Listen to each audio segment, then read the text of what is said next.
We have new information tonight on what investigators found in the home of Craig Hicks. He's the man accused of shooting and killing 3 college students in Chapel Hill. According to search warrants, Hicks had 3 handguns, several rifles and shotguns, along with a large stash of ammunition.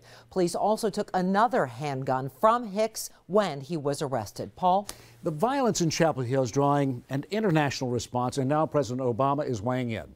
He released this statement saying, quote, "No one in the United States of America should ever be targeted because of who they are, what they look like, or how they worship." Earlier, the Prime Minister of Turkey blasted the president for not taking a stronger stance against what some believe was a hate crime. Our Dedrick Russell is live, and Dedrick, police say evidence points to a parking dispute. The FBI is now investigating. What are you hearing from Charlotte's Muslim community?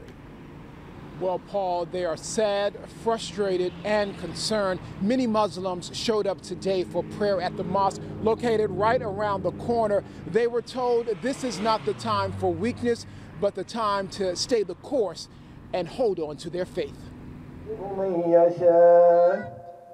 It was an emotional prayer led by Muslim clergy Muhammad Jaber. He didn't know the 3 murdered Muslims, but he said he had to refocus his message to talk about what happened. Muslims are still, under siege. This afternoon's message and prayer to local Muslims centered around hope and perseverance. Be patient, do not overreact. Let's follow this investigation all the way to the end. But at the same time, let's support, the families that suffered the loss. The investigation still continues to determine if this was a hate crime. In the meantime, these Muslims have already made up their minds. And this was an act of terrorism. This was a hate crime. I've even called it a lynching. Jibril Hough, who represents the local Muslim community, believes by police not immediately calling this a hate crime highlights how Muslims are regarded. The treatment of Muslims, it really hasn't been defined. We're still in a new era and a new struggle defining what you can do to Muslims. And now we're seeing someone is shot to the head, and they're talking about this over a parking spot.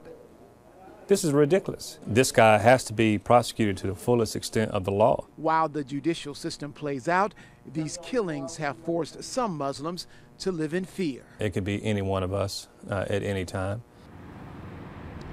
Now, after the service today, one person stood up. He said he knew the victims, and he said they were the 3 best people in the whole wide world.